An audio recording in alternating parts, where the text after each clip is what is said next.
మధుసూదన్ రావు గుర్తుపెట్టుకో, ఎల్లకాలం ఇలా మాదిరిగా ఉండదు. ప్రజాస్వామ్యంలో ఉన్నాం మనం. నీవి టోపీ మీద ఉన్న సింహాలకు అర్థమేమిటో తెలుసా? అధికారంలో ఉన్న వాళ్లకు సెల్యూట్ కొట్టడం కాదు, ప్రజాస్వామ్యాన్ని కాపాడడం కోసం మీరున్నారు. గుర్తుపెట్టుకోండి. ఋషికొండను చెక్కినట్టు ప్రత్యర్థులకి పదునైన ఉత్తరాంధ్ర యాసలో గుండు కొట్టేస్తారు. ఒకటే బాధేస్తాం సార్, ఇకపైన మీకు తిట్టే అవకాశం లేకపోవడం. కానీ ఇక మీద సభలో ఎవరు తిడుతున్నా దాన్ని ఆఫ్ చేసే బాధ్యత మీ చేతిలోనే ఉంది. మీరే మైక్ ఆఫ్ చేయాలి. అంటే మా చిన్నప్పుడు నేను చూసేవాడు, ఒకసారి అల్లరి చేసే అబ్బాయిని క్లాస్ లీడర్ చేసేవాడు చిన్నప్పుడు మా స్కూల్లో. కానీ ఇన్నాళ్ళు ప్రజలు మీ వాడి వేడి పలుకులు, మీ ఘాటైన వాగ్దాటి చూశారు. ఈ రోజు నుంచి రాష్ట్ర ప్రజలు మీ హుందాతనం చూస్తారు.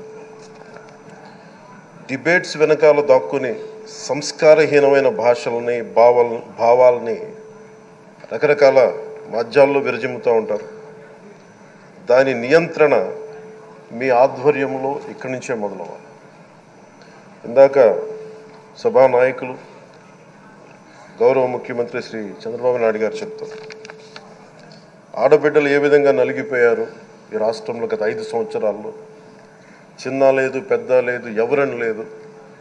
ఎవరన్నా సరే ఒక మాట మాట్లాడితే వాళ్ళు వ్యక్తిగతంగా దూషణ, సోషల్ మీడియాలో వాళ్ళని క్యారెక్టర్ అసాసినేట్ చేయటం, వాళ్ళు పెద్ద నాయకులు కావచ్చు, కార్యకర్తలు కావచ్చు, లేదా వాళ్ళకి ఎదురు తిరిగి ఒక ఒపీనియన్ చెప్పి ఎవరైనా సగటు మనిషి కూడా కావచ్చు, అది ఇక్కడతో ఈ రోజు నుంచి ఆగిపోవాలి అధ్యక్ష.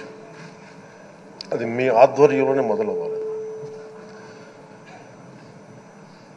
గత ప్రభుత్వం తాలూకు సభ జరిగిన విధానం చూస్తే ఈ వ్యక్తిగత దూషణ ఇవన్నీ చాలా ఇబ్బంది పెట్టే ప్రజలు. ఈ రోజున వాళ్ళకి 11 సీట్లకు పరిమితం అయ్యారు, ఈరోజు లేరు, ధైర్యం లేదు వాళ్ళకి. విజయాన్ని తీసుకోగలిగారు కానీ ఓటమి కూడా ధైర్యంగా కూర్చుకునే వాళ్ళకి స్థాయి లేదు, వాళ్ళకి పారిపోయారు ఇక్కడి నుంచి.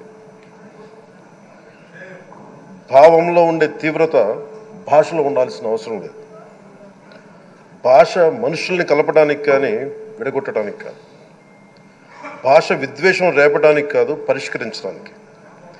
ఎంత జటిలమైన సమస్య అయినా, భయంకర సమస్య అయినా చర్చల ద్వారా పరిష్కరించుకోవడానికి కానీ వివాదం సృష్టించడానికి కాదు.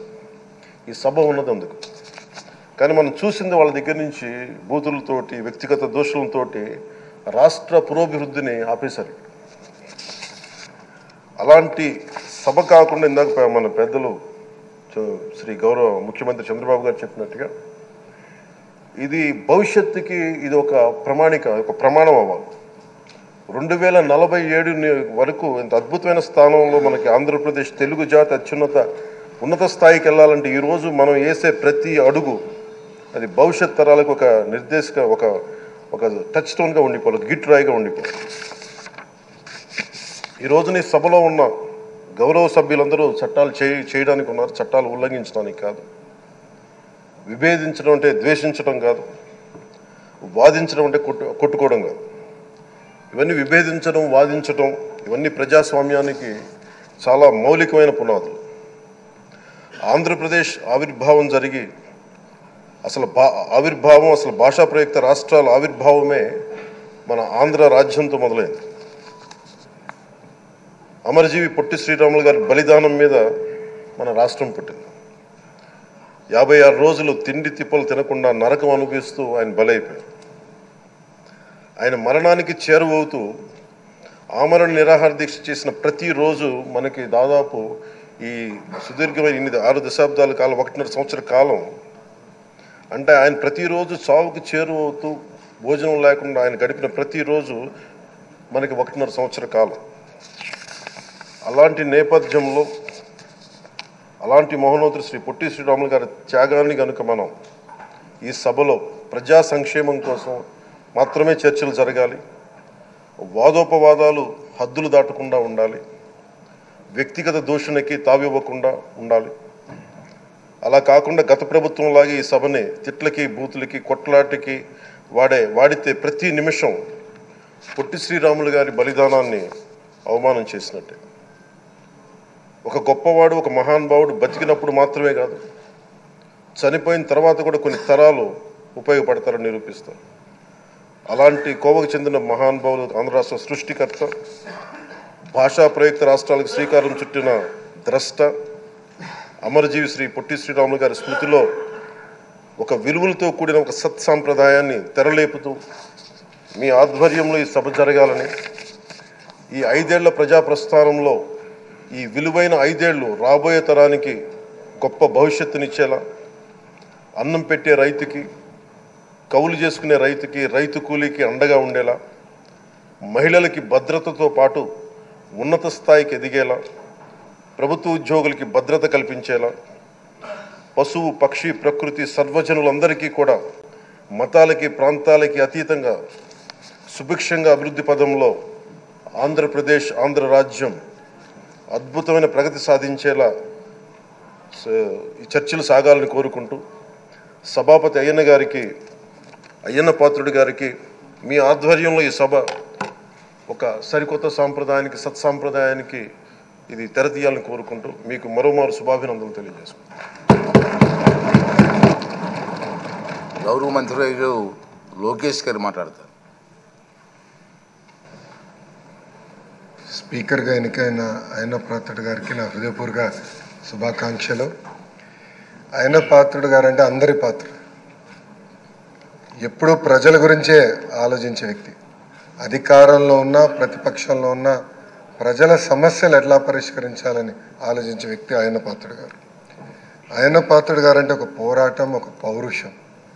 ఇప్పుడే పవనన్న అన్నట్టు క్షణికావేశం కూడా ఉండేది, ఇప్పుడు ఇంకా అవకాశం లేకుండా పోయింది. 1983లో విశ్వవిఖ్యాత నడసార్వభౌమ స్వర్గీయ నందమూరి తారక రామారావు గారు ఆనాడు తెలుగుదేశం పార్టీని స్థాపించినప్పుడు 25 సంవత్సరాల వయసులో మీరు ఆనాడు పోటీ చేశారు, ఎమ్మెల్యే అయ్యారు. ఆనాడు భారతదేశంలోనే సెకండ్ యంగెస్ట్ ఎమ్మెల్యేగా అయ్యన్న పాత్రుడు గారు నిలబడ్డారు. 25 సంవత్సరాల వయసులో మీరు మంత్రిగా కూడా అయ్యారు. 7 సార్లు శాసనసభ్యుడిగా, ఒకసారి ఎంపీగా కూడా మీరు ఉన్నారు. 7 సార్లు ఒకే నియోజకవర్గం, నర్సీపట్నం నియోజకవర్గం ఏ అదృష్టం చేసుకుందో నాకు తెలియదు, కానీ 7 సార్లు కూడా నర్సీపట్నం నియోజకవర్గం ఎమ్మెల్యేగా మీరు నిలబడ్డారు. 16 సంవత్సరాలు మీరు మంత్రిగా చేశారు. చూస్తే టెక్నికల్ ఎడ్యుకేషన్ కానీ 3 సార్లు R&B, forest, environment, science and technology, Panchayati Raj గ్రామీణాభివృద్ధి శాఖ మంత్రిగా కూడా మీరు చేశారు. ఈ హౌస్లో ఎవరికి తక్కన ఒక అదృష్టం నాకు దక్కింది. మీ తర్వాత పంచాయతీరాజ్ గ్రామీణాభివృద్ధి శాఖ మంత్రి అయ్యేదో అవకాశం నాకు దక్కింది. ఇప్పుడు ఆపరేషన్ లేకుండానే మోకాళ్లకు ప్లాస్మా ట్రీట్మెంట్, మీ ఆర్థోపెడిక్ సమస్యలన్నిటికీ రోబోటిక్ టెక్నాలజీ ద్వారా తక్కువ ఖర్చుతో శాశ్వత పరిష్కారం, ఫ్రీ కన్సల్టేషన్, ప్రతి ట్రీట్మెంట్ పై 20% డిస్కౌంట్. ఈ ఆఫర్ కొద్ది రోజులు మాత్రమే, త్వరపడండి. V9 hospitals 9281465842.